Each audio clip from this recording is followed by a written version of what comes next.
Hello friend, आज की video में हम लोग रतन इंडिया पावर लिमिटेड स्टॉक के बारे में जानेंगे।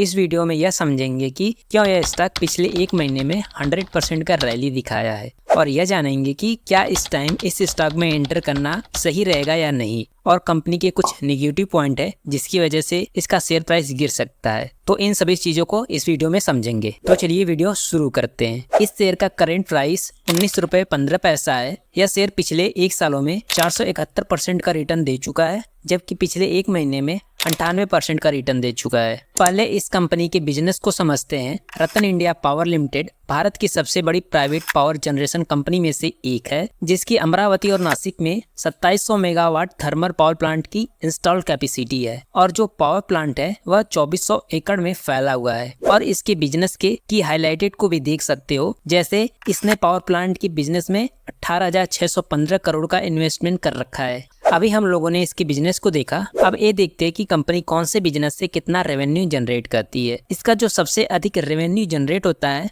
वह ऑपरेशन ऑफ पावर प्लांट से 77.9% रेवेन्यू जनरेट होता है, जबकि embedded lease of power plant से 22.1% रेवेन्यू जनरेट होता है। अब यह समझते हैं कि क्यों इसका शेयर प्राइस लगातार बढ़ता जा रहा है। तो इसके शेयर प्राइस बढ़ने के दो मेन रीजन है। पहला रीजन की बात करते हैं। हाल ही में कंपनी ने अपना quarterly and yearly result announce किया, जिसमें कंपनी का 10,665 करोड़ का जबरदस्त नेट प्रॉफिट देखने को मिला, जबकि पिछले साल के क्वार्टर में कंपनी 443 करोड़ लॉस में थी। और कंपनी का टोटल इनकम फाइनेंशियल ईयर 2023 में 988 करोड़ था, जबकि इस साल फाइनेंशियल ईयर 2024 में 988 करोड़ से बढ़कर 995 करोड़ हो गया, यानी इसके टोटल इनकम में ग्रोथ देखने को मिला। तो यहाँ पर कंपनी का नेट प्रॉफिट जबरदस्त रहा और इसका टोटल इनकम भी ठीक ठाक रहा, जिसकी वजह से कंपनी का शेयर प्राइस बढ़ा। और इस कंपनी का शेयर प्राइस बढ़ने का दूसरा रीजन यह था कि कंपनी के बिजनेस में ग्रोथ देखने को मिला। इसके बिजनेस ग्रोथ को देख लेते हैं। इस साल अमरावती प्लांट का PLF 82.29% है, जो कि अब तक का सबसे अधिक PLF है। PLF means plant load factor. इसको ऐसे समझते हैं, मान लो आपका एक थर्मल पावर प्लांट है जिसमें 2 टरबाइन है, 2 से अधिक भी हो सकता है, लेकिन इसको समझने के लिए मान लेते हैं कि 2 टरबाइन है। मान लो पहले टरबाइन की कैपेसिटी 200 मेगावाट है और दूसरे टरबाइन की भी कैपेसिटी 200 मेगावाट है। तो प्लांट की टोटल कैपेसिटी 200 + 200 400 मेगावाट हो गई, यानी आप 400 मेगावाट पावर जनरेट कर सकते हो एक टाइम पीरियड में।